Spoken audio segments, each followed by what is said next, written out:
Igreja Batista em Vila das Belezas. Estamos aqui para mais uma edição do Pão das Três.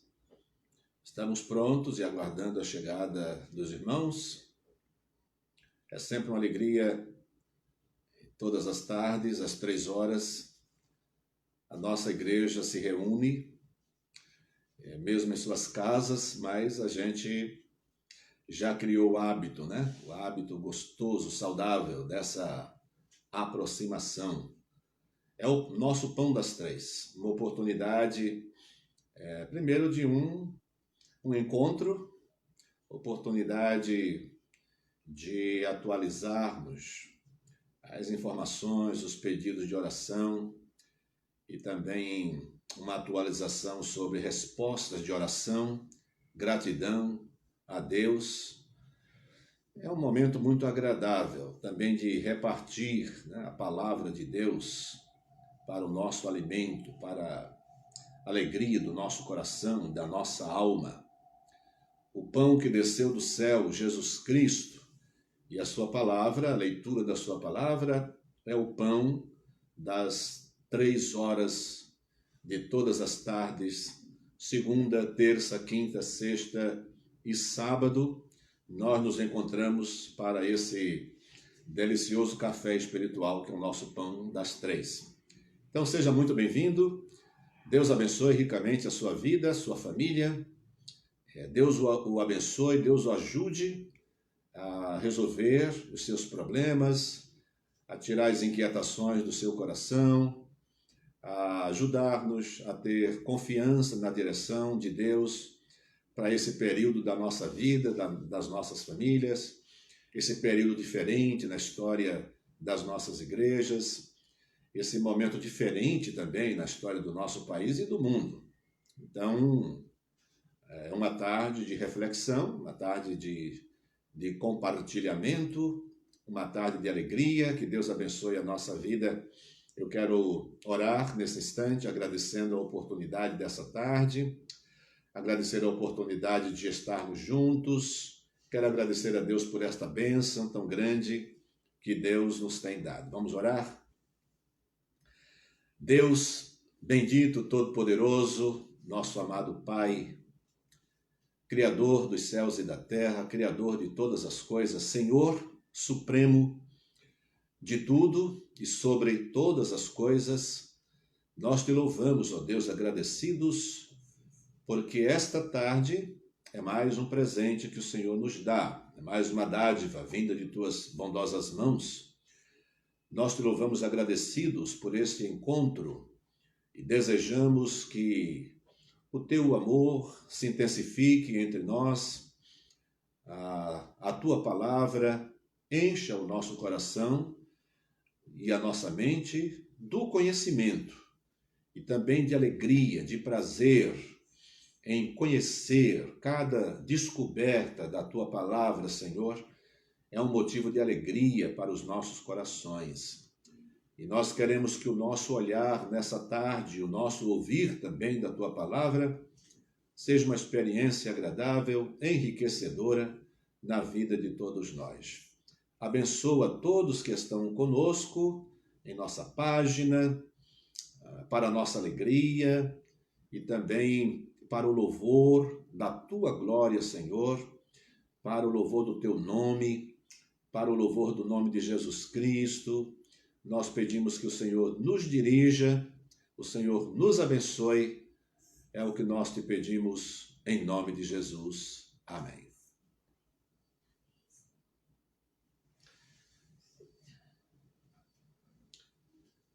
Nós vamos, nesse momento, cantar um dos nossos cânticos,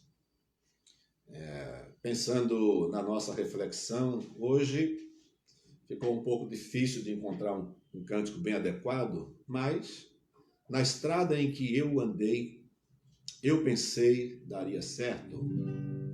Tem algumas versões um pouquinho diferentes, mas vamos cantar na estrada em que eu andei. Alguém canta cada estrada em que eu andei, mas parece que nós sempre cantamos na estrada em que eu andei, eu pensei daria certo, e nós vamos cantar nessa versão. Acho que faz tempo, né, que a gente não canta este cântico.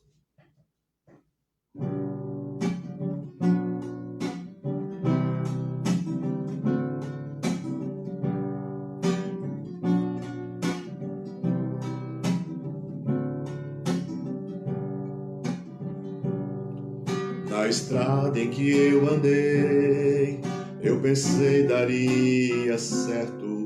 Toda a terra em que habitei se tornou em um deserto. Quando Deus achou-me em trevas, disse: haja luz.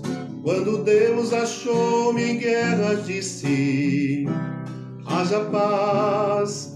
Quando Deus achou-me em negras nuvens de tribulação, fez nascer um arco-íris no céu do meu coração. Toda vez que eu tive sede, Ele deu-me de beber. Água viva, deu-me de beber.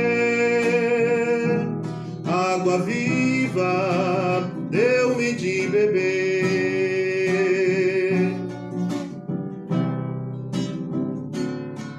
Na estrada em que eu andei, eu pensei daria certo. Toda a terra em que habitei se tornou em um deserto. Quando Deus achou-me em trevas, disse: haja luz. Quando Deus achou-me em guerras, disse: haja paz. Quando Deus achou-me em negras nuvens de tribulação, fez nascer um arco-íris no céu do meu coração. Toda vez que eu tive sede, Ele deu-me de beber. Água viva, deu-me de beber. Água viva, deu-me de beber. Água viva, deu-me de beber. Água viva, deu-me de beber.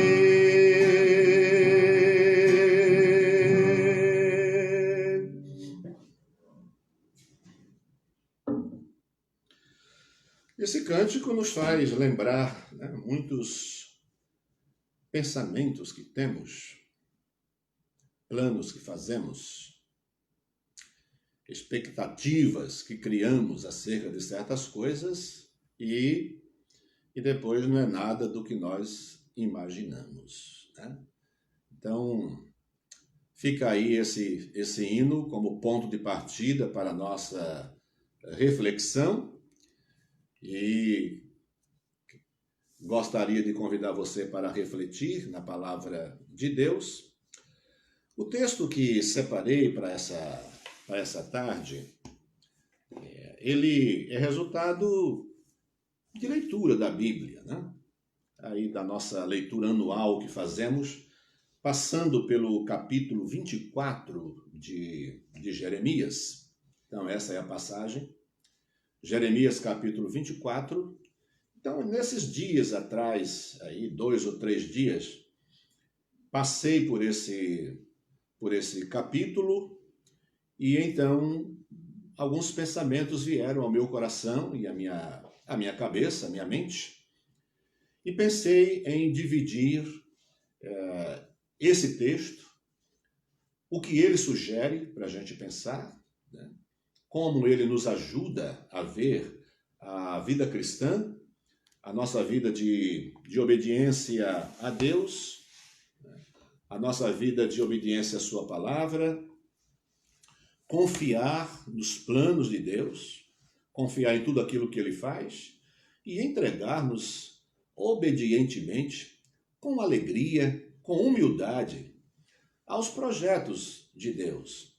Tudo que Deus faz é bom, porque Deus é bom. Ele é a fonte de todo bem, é a fonte de todo dom precioso. e não pode sair nada ruim da parte de Deus. Então, todos os seus planos, mesmo quando este plano envolve alguma repreensão, alguma correção, algum prejuízo, né? Vamos chamar de prejuízo as perdas materiais que se tem. Então, especialmente vamos ver aqui na experiência dos judeus, já no finalzinho aí da existência do reino de Judá, os grandes prejuízos. Mas, ao mesmo tempo, olhamos para os planos de Deus, para o que ele diz a respeito dos seus planos, e vamos concordar com a palavra de Deus que tudo que Deus faz é para o bem, né? Como diz a palavra de Deus, já no Novo Testamento, em Romanos, tudo coopera para o bem daqueles que amam a Deus, né? Então, Jeremias, capítulo 24, são 10 versículos apenas. Então, eu vou ler,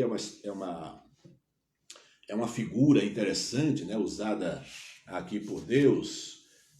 De vez em quando, a gente observa assim alguns dramas, né, no ministério apostólico de Jeremias. Um profeta que de vez em quando ele realizava alguns dramas para transmitir uma verdade, né, a intensidade da revelação de Deus. Bem, aqui nós temos o título desse texto é Mediante 2/6 de figos, o futuro do povo é revelado. É um texto que naturalmente você conhece, porque Jeremias, Isaías, esses livros são bastante lidos, né, eu acredito. Então, provavelmente você já passou por aqui sem dúvida nenhuma. Bem, vamos à leitura. Jeremias capítulo 24, de 1 a 10. Fez-me o Senhor ver, e vi 2/6 de figos postos diante do templo do Senhor, depois que Nabucodonosor, rei de Babilônia, levou em cativeiro a Jeconias, filho de Jeoaquim, rei de Judá, e os príncipes de Judá, e os carpinteiros, e os ferreiros de Jerusalém, e os trouxe à Babilônia. 1/6 tinha figos muito bons, como os figos temporãos, mas o outro 1/6 tinha figos muito maus, que não se podiam comer, de maus que eram. E disse-me o Senhor: Que vês tu, Jeremias? E eu disse: figos. Os figos bons, muito bons, e os maus, muito maus, que não se podem comer, de maus que são. Então veio a minha palavra do Senhor dizendo: Assim diz o Senhor, o Deus de Israel: Como a estes bons figos, assim conhecerei aos de Judá, levados em cativeiro, e que eu enviei deste lugar para a terra dos caldeus, para seu bem. Porei os meus olhos sobre eles, para seu bem, e os farei voltar a esta terra, e edificá-los-ei, e não os destruirei, e plantá-los-ei, e não os arrancarei. E dar-lhes-ei coração para que me conheçam, porque eu sou o Senhor, e ser-me-ão por povo, e eu lhes serei por Deus, porque se converterão a mim de todo o seu coração. E como aos figos maus, que se não podem comer, de maus que são, porque assim diz o Senhor, assim entregarei Zedequias, rei de Judá, e os seus príncipes, e o resto de Jerusalém que ficou de resto nesta terra, e os que habitam na terra do Egito. Eu os entregarei para que sejam um terror, um mal para todos os reinos da terra, um opróbrio e provérbio, um escárnio e uma maldição em todos os lugares para onde os arrojei. E enviarei entre eles a espada, a fome e a peste, até que consumam de sobre a terra que lhes dei a eles e a seus pais. Que época é esta aqui? Não vamos relembrar toda a história de Israel, mas, assim, muito por cima, a gente vai se lembrar de quando Israel sai do Egito e aquele período todo no deserto, aí uns 40 anos. Israel entra num período de juízes, né? São líderes a quem Deus levanta de vez em quando para manter o povo atento à palavra de Deus. Aí depois dessa época dos juízes, o povo já está em Canaã, e o povo começa a olhar para os lados e acha muito bonito a estrutura administrativa, né? A estrutura de governo daqueles países que tem um rei com aquela pompa toda. Então Israel deseja um rei também, né? Não era esse o plano de Deus, mas Deus fala para Samuel: vamos dar um rei a este povo. E Admoé está mostrando as dificuldades, e esse povo tem um rei, que é o primeiro rei de Israel, Saul. Então entra nesse período, né, da monarquia, e depois o reino se divide, né, depois de Salomão com seus filhos, o reino se divide em reino do sul e reino do norte, reino de Israel e reino de Judá. Então, eles caminham muito tempo separados, e nesse período todo, bons e maus reis se alternam, e Deus levanta profetas, e o povo mata profeta, rejeita os profetas, o povo prefere ouvir os falsos profetas nesse período todo. Então, primeiramente, o reino de Israel, que é o reino do norte, é extinto por causa do seu pecado, e Judá, o reino do sul, que deveria aprender, né, a lição, olhando para o que havia acontecido com o reino de Israel, não. Judá se prostitui ainda mais. Então estamos agora aqui no finalzinho, na extensão do reino de Judá também. Então é um período de muitos acontecimentos, né, de muitas lutas. Temos aqui o profeta Jeremias, que é o profeta desse período, né? Ele começa o seu ministério durante o longo reinado de Josias, que é o último bom rei de Judá. Então, depois da sua morte, segue-se aí 3 filhos seus se alternando, mas com um reinado muito ruim também. E então, nós estamos vivendo nesse período, né? E o que vai acontecer? Então, nesse período, Babilônia já era uma potência, né? Havia destruído os assírios e se constitui numa grande potência. Então, Deus entrega Israel nas mãos dos babilônios. Então, é essa entrega que Deus faz, né? Essa ação que Deus faz na vida do seu povo, de entregar nas mãos de Nabucodonosor. E é interessante, nesse período, Deus trata Nabucodonosor como sendo um servo seu. E é servo mesmo. Deus tem coisas a fazer na vida do seu povo e ele vai usar Nabucodonosor. Então, Nabucodonosor é servo de Deus, vai prestar um serviço a Deus. Agora, ele que se cuide para não se exceder. Porque o que nós observamos na história é que quando Deus usa ímpios para corrigir o seu povo, os seus filhos, e quando esses ímpios eles ultrapassam o limite, parece que há um limite de impiedade também, quando eles ultrapassam, o que é que Deus faz? Deus depois vai castigar esse povo também, e vai acontecer com a Babilônia. Isso lá para frente um pouco. Mas então estamos num período em que Deus faz uma revelação interessante a Jeremias, entre outras, né? Jeremias passou a vida inteira, desde Josias, alertando o povo, pedindo para o povo se converter, porque senão esse povo seria levado cativo. Mas os judeus sempre se vangloriaram de ser um povo que andava no caminho do Senhor. Ora, o que nós sabemos dos judeus, né, desse povo, dos hebreus, é que Deus de fato criou um povo para si, Deus estabeleceu leis e entregou a esse povo, e esperava que esse povo vivesse na obediência, e esse povo sempre viveu alternando, né, altos e baixos e tudo mais. Então, ora buscava Deus com clamor e arrependimento, Deus socorria, e logo em seguida esse povo voltava para a idolatria. Então, sempre contrariando a palavra de Deus. Claro, Deus havia feito uma aliança, existe uma aliança antiga, uma aliança com Abraão, e depois ela passa para Isaac, para Jacó, e é uma aliança com aquele povo, e é uma aliança perpétua.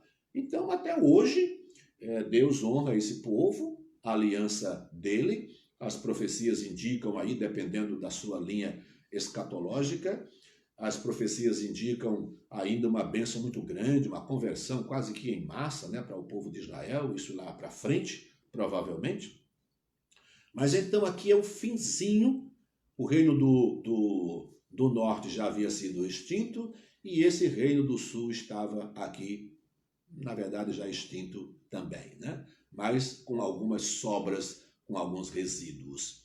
Deus mostra a Jeremias em uma visão muito bonita, né? Deus mostra um cesto, ele faz com que Jeremias tenha essa visão, e ele vê um cesto, né, 2 cestos no templo, em frente ao templo, e são 2 cestos cheios de figos. Jeremias observa um cesto cheio de figos bons, e parecem muito bons, figos temporãos.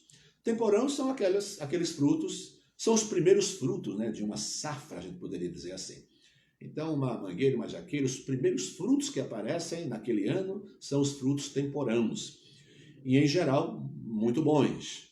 Então, ele vê que um cesto há frutos muito bons e no outro cesto, frutos tão maus e que de tão maus que são, não dão para ser comidos. E há esse diálogo entre Deus e Jeremias. O que é que você está vendo, Jeremias?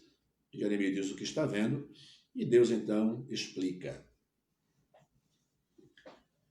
E essa explicação diz respeito ao que vai acontecer, na verdade, ao que já está acontecendo nesse período, né, de domínio babilônico e de cativeiro dos judeus na Babilônia, um período que vai durar 70 anos, mas especialmente esse texto nos chama a atenção para um fato interessante, né? Como uma ação de Deus promove resultados diferentes na vida do que crê e na vida do que não crê. E eu gostaria que tudo que a gente vai pensar aqui agora pudesse se apoiar em... Eu vou lembrar pelo menos de 2 afirmações que Deus faz em Isaías. No capítulo 55 de Isaías, Deus diz que os seus pensamentos, ele se dirigindo ao povo, diz: os meus pensamentos não são os vossos pensamentos. Então, será que dá para o homem entender isso? Deus está dizendo: os meus pensamentos, é Deus que está falando, os meus pensamentos não são os vossos pensamentos. Os meus caminhos não são os vossos caminhos.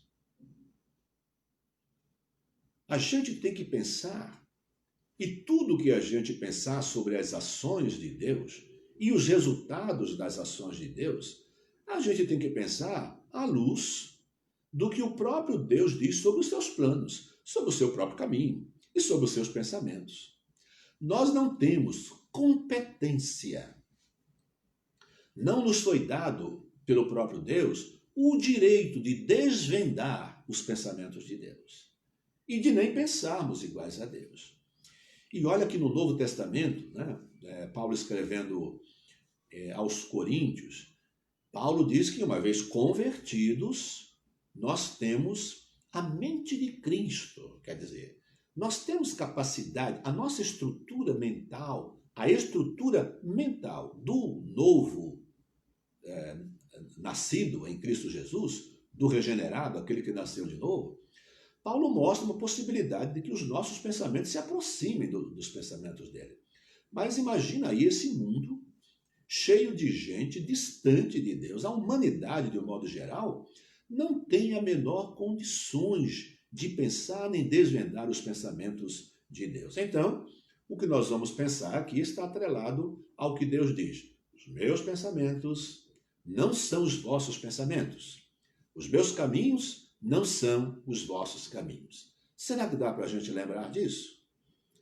Então, esse texto, Jeremias, capítulo 24, nos chama a atenção para o entendimento que o povo deve ter no momento em que esse povo está sendo disciplinado por Deus. Trata-se de uma disciplina. E é um castigo. Deus castiga? Deus disciplina? Deus disciplina sim. Deus castiga? Deus castiga sim. Bom, mas isso é no tempo da graça. Hoje Deus disciplina? Bom, Paulo é uma figura e um personagem neotestamentário, e ele diz, no Novo Testamento, que se uma pessoa está sem disciplina, ela é uma espécie de bastardo, né? Porque o pai disciplina a quem ama. E Paulo está dizendo isso se referindo a Deus. Deus nos ama, então ele nos abençoa e nos disciplina e nos castiga. Como é que eu vou entender, como é que eu vou me comportar nos momentos em que, quase que seguramente, Deus estará me disciplinando?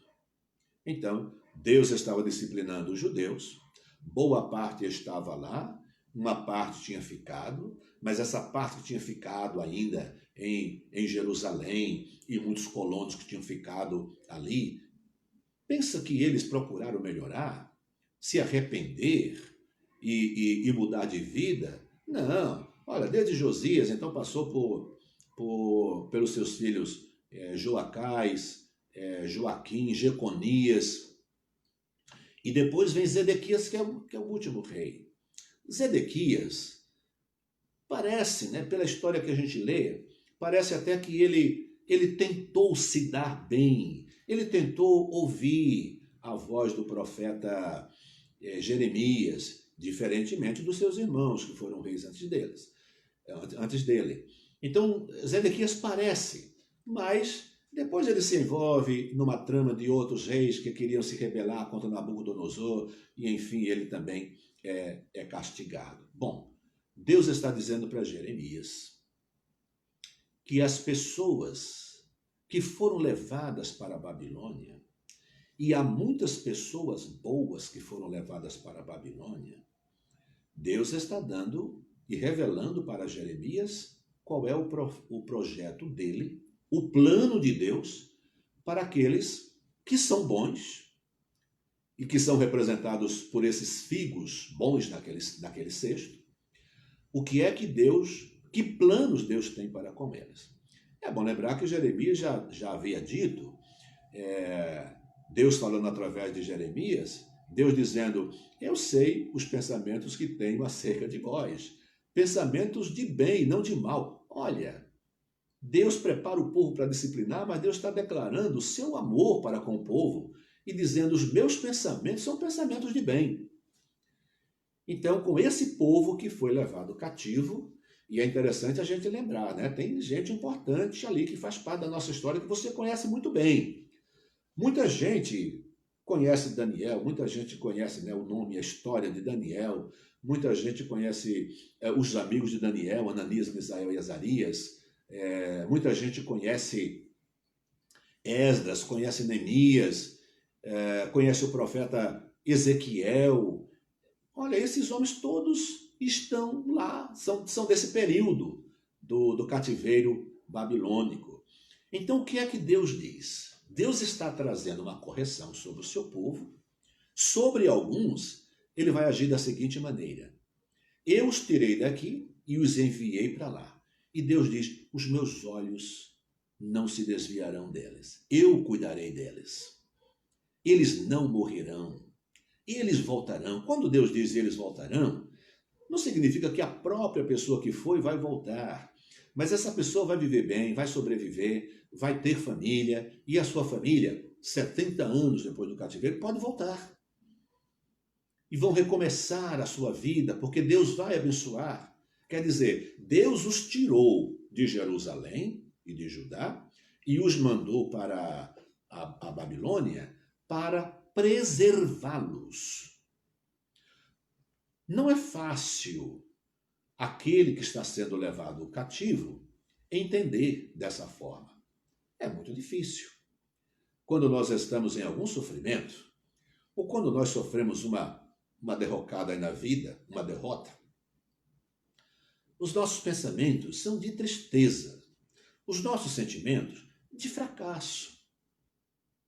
A gente vive um período em que muitos crentes em Cristo Jesus estão com um sentimento de derrota, né? De fracasso. A Igreja de Cristo, esse período todo, os homens com poder, estabelecendo leis e decretos que envolvem a nossa vida, o nosso culto a Deus, os nossos encontros. Será que nós não estamos nos acovardando? Será que a gente não deveria fazer uma revolução? Quando Jeremias falava com o povo, dizendo que Deus ia mandá-los para o cativeiro, esse povo queria matar Jeremias. Eles não aceitavam que Jeremias dissesse que Deus, que é isso, o nosso Deus, o Deus que nos conduziu até aqui, que nos ama, nós somos seu povo. Era assim que os judeus pensavam. Nós somos seu povo, como é que Deus vai nos destruir? Nunca! Então, às vezes, nós pensamos do mesmo modo, né? Então, por que é que a gente não se rebela? Por que é que a gente não vai... Por que é que eu não saio de casa? Por que é que a gente não vai para a igreja? Por que é que a gente não abre as portas da igreja e realiza o culto?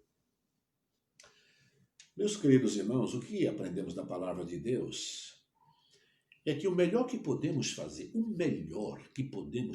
para com o nosso Deus, quando Ele está nos disciplinando, é submeter-nos de todo o nosso coração e em humildade, em arrependimento, submeter-nos à direção de Deus na nossa vida. O que Ele planejou para os seus filhos a quem ama é um plano que nasceu de pensamentos de paz, de bem e não de mal, como Ele declara isso em Jeremias. Por outro lado, quer dizer, os bons foram levados e muitos maus ficaram em Jerusalém. A análise humana talvez nos levasse a pensar que Deus havia sido muito mais, né, bondoso com os que ficaram do que com os que foram cativos.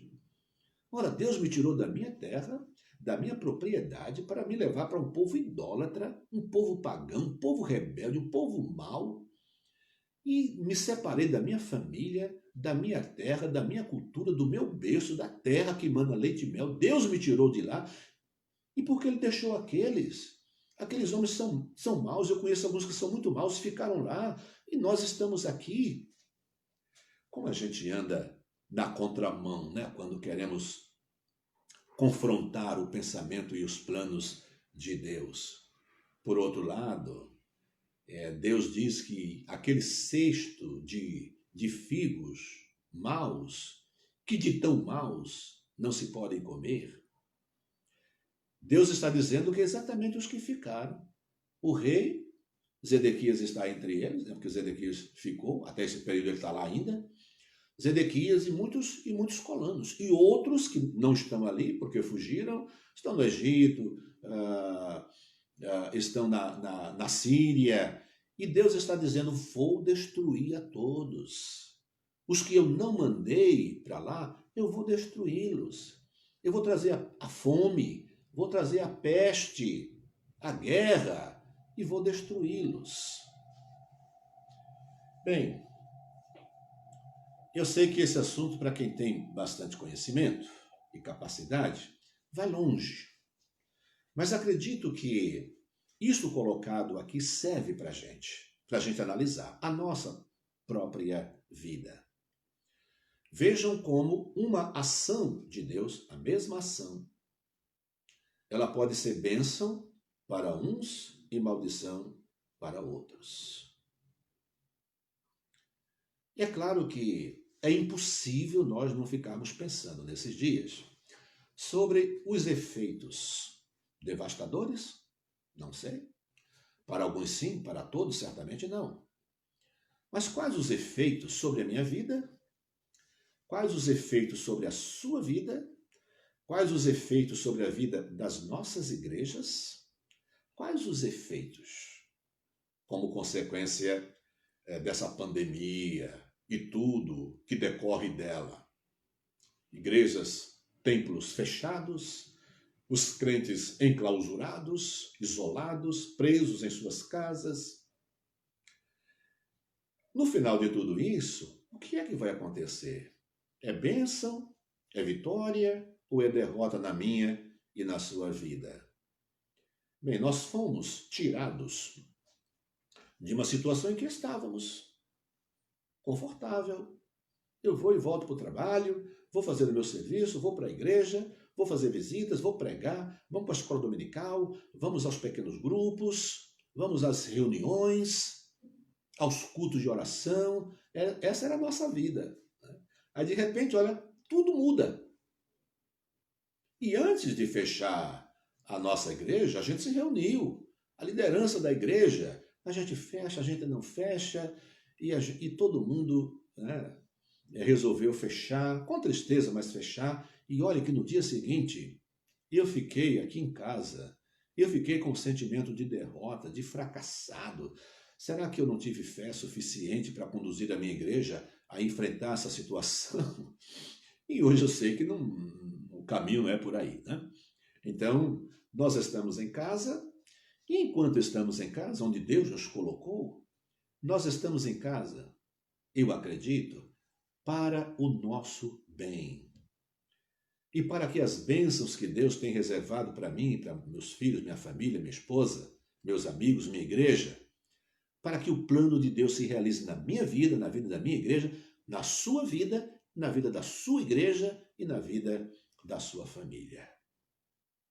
Há os que desobedecem, há os que são valentes, há os que não se inclinam diante de autoridade nenhuma. Nós nos inclinamos. A Bíblia diz que nós, os crentes, devemos ser os primeiros a respeitar e obedecer a lei e as autoridades constituídas. E nós obedecemos. Nós só não obedecemos às autoridades humanas quando eles estabelecerem leis que, para cumpri-las, nós tivermos que desobedecer a lei de Deus. Aí não dá. Aí nós vamos ficar com os discípulos de Cristo Jesus. Mais convém obedecer a Deus do que aos homens. Quer matar, mate, quer prender, prenda. Mas a nossa obediência, a nossa fidelidade é a Deus. Deus revela a Jeremias o projeto que ele tem para com aqueles que tiveram a sua vida roubada, né? Destruída praticamente, perderam tudo e foram para o cativeiro. Agora, será que nós conheceríamos com a mesma categoria que conhecemos Daniel, se Daniel não tivesse ido para o cativeiro? Será que Ananias, Misael e Azarias seriam tão conhecidos como são conhecidos por nós se não tivessem ido ao cativeiro?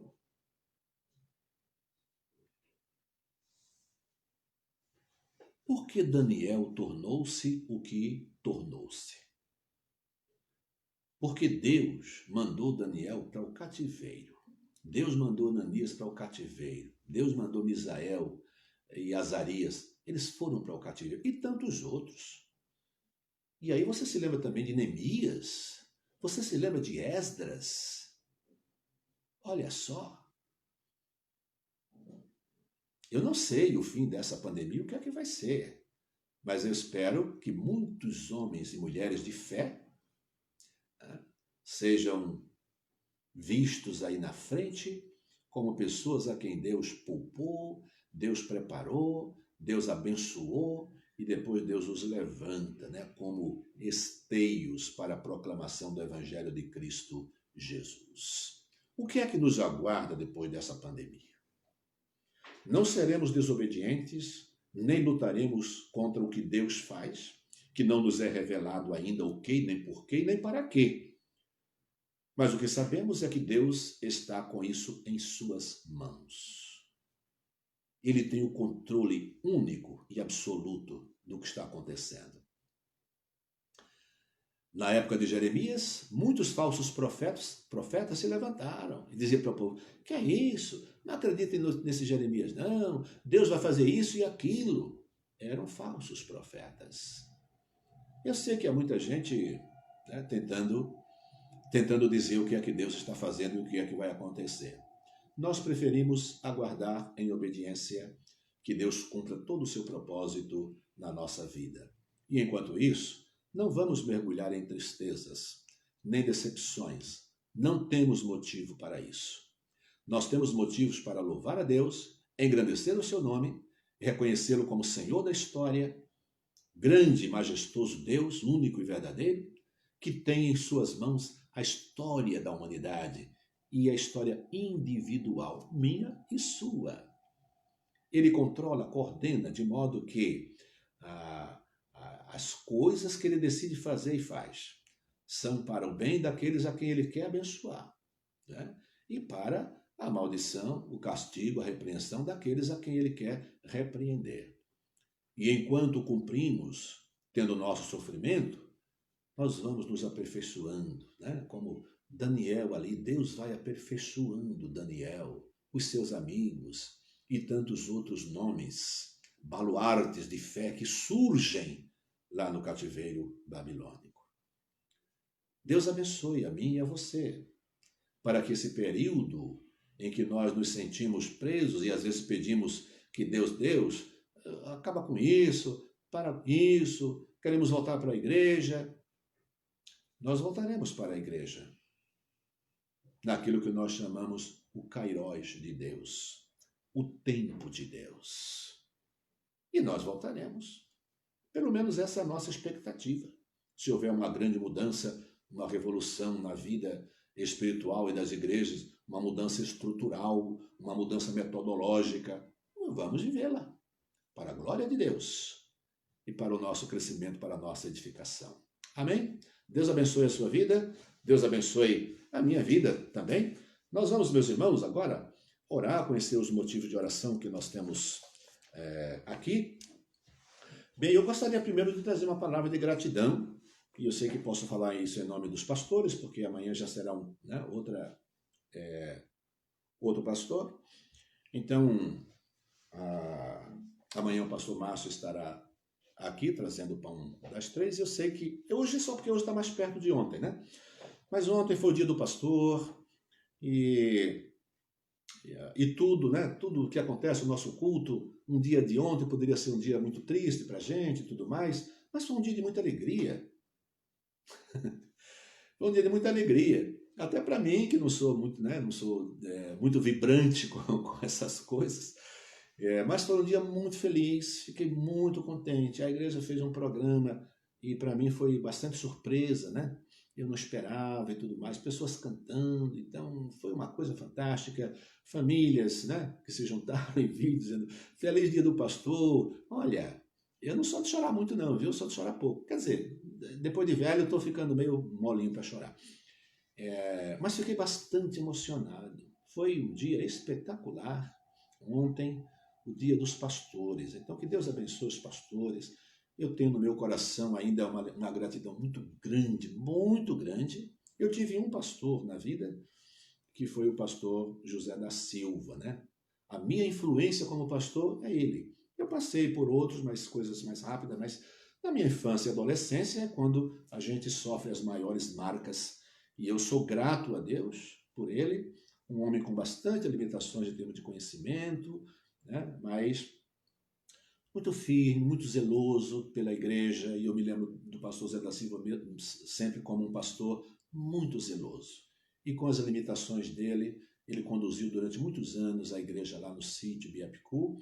Hoje, meu primo Samuel, meu amigo de infância, é pastor daquela igreja. Uma boa lembrança. Então, Deus abençoe os pastores, né, que com seriedade procuram espalhar a palavra do Senhor, semeá-la. Então, uma palavra de gratidão.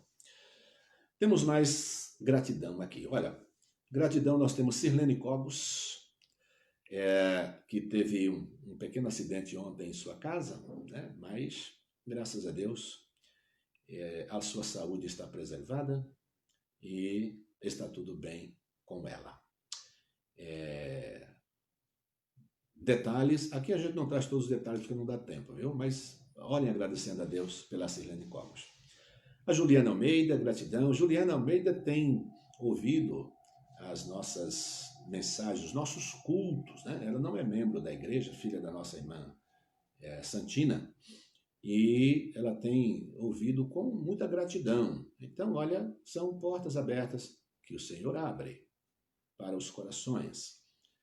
Elizabeth Andrade, aí doenças, né, e restaurações, graças a Deus. Luciano Dalboni, Maria do Carmo, que a Fabiana está muito melhor. O Wilson, muito melhor. São gratidões.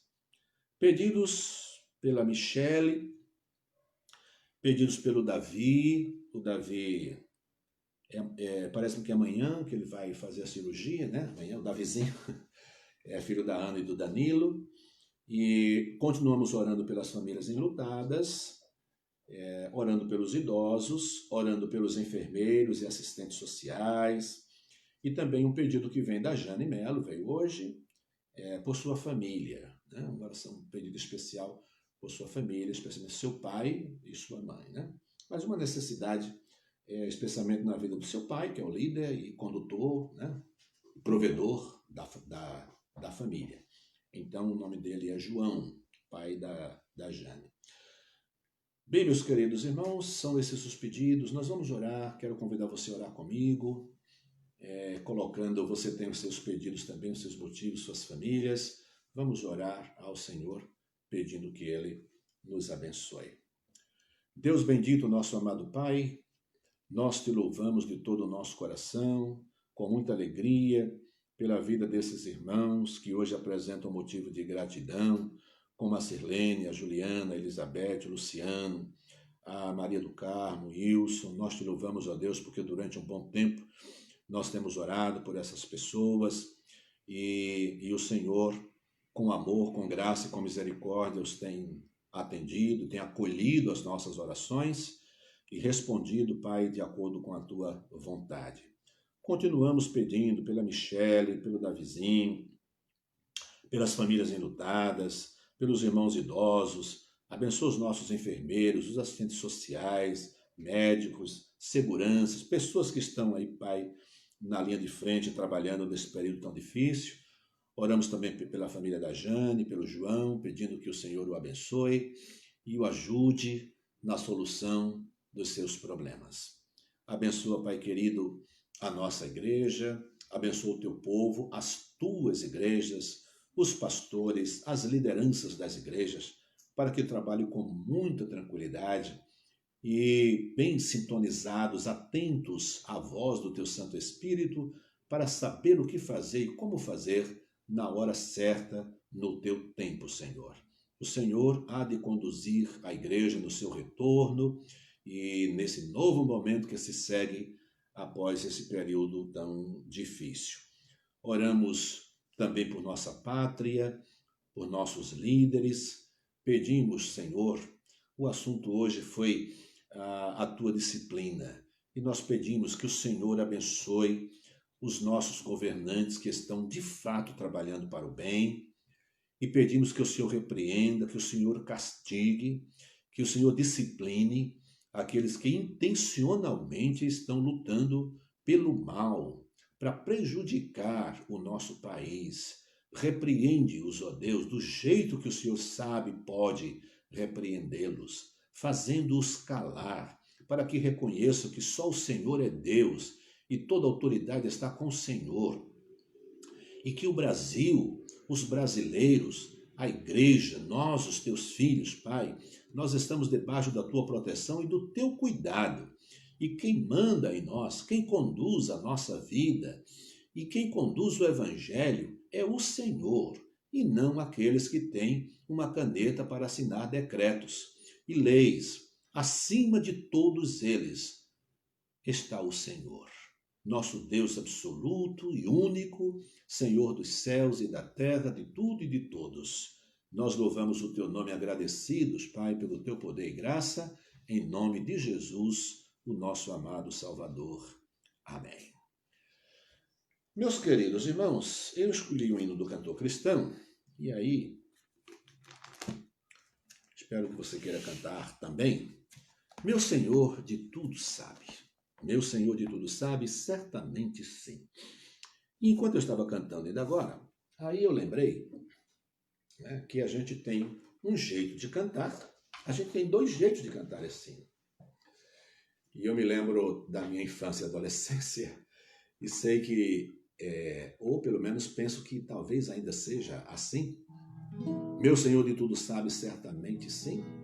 Ele, na partitura de um jeito, e a vida inteira eu cantei de forma diferente. Eu quero cantar duas estrofes, do jeito que nós cantamos hoje em dia, em nossa igreja, em muitas igrejas, mas quero lembrar com saudade do jeito que a gente cantava há décadas atrás. Eu não sei se a igreja lá em Biapicu ainda canta desse jeito.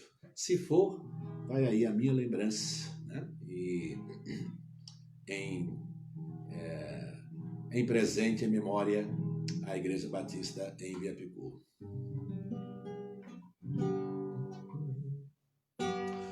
Primeiro, vamos cantar pela partitura.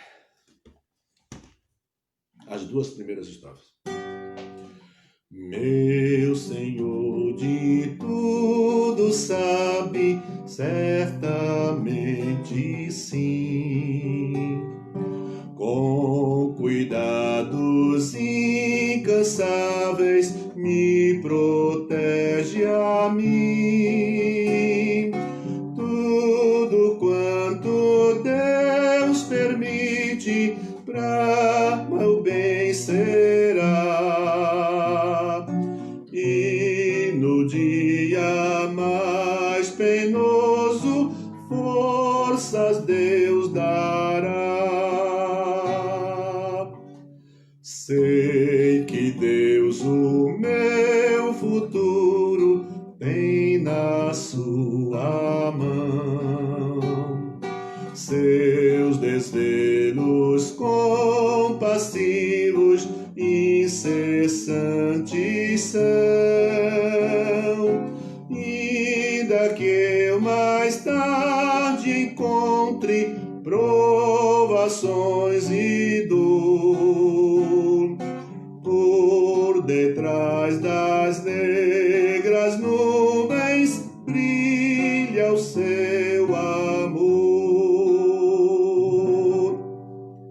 Essas duas primeiras estrofes. Agora, a outra em tom menor.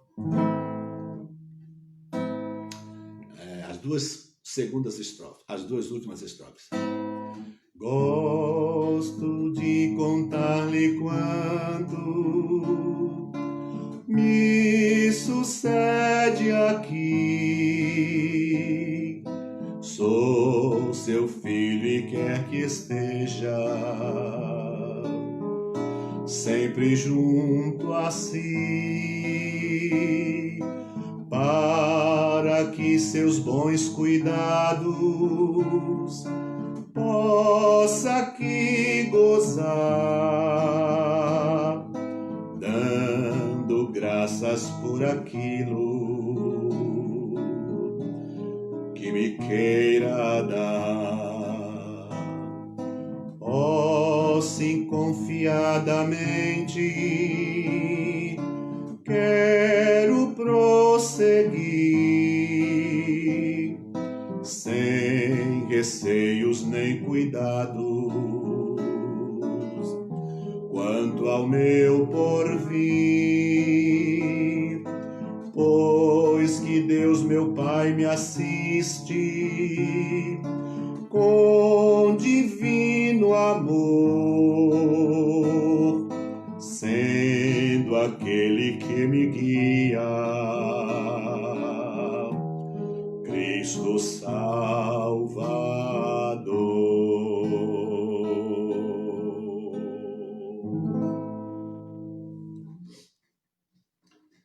saudação. Eu acho que em boa parte do Nordeste se cantava desse jeito. Se ainda se canta assim, faz muito bem. Essa musiquinha penosa, bonita, agradável, saudosa também. Queridos irmãos, amanhã mais uma edição do Pão das Três. Amanhã, pastor Márcio estará conosco. Desejamos a todos uma boa tarde. Deus abençoe e conduza e dê um coração tranquilo para que você se submeta ao comando de Deus. Não importa o que nem como as coisas estão acontecendo, Deus cuida de nós e está nos preparando, nos capacitando, nos moldando para tempos ainda melhores, para testemunhos ainda maiores. Um grande abraço, Deus abençoe.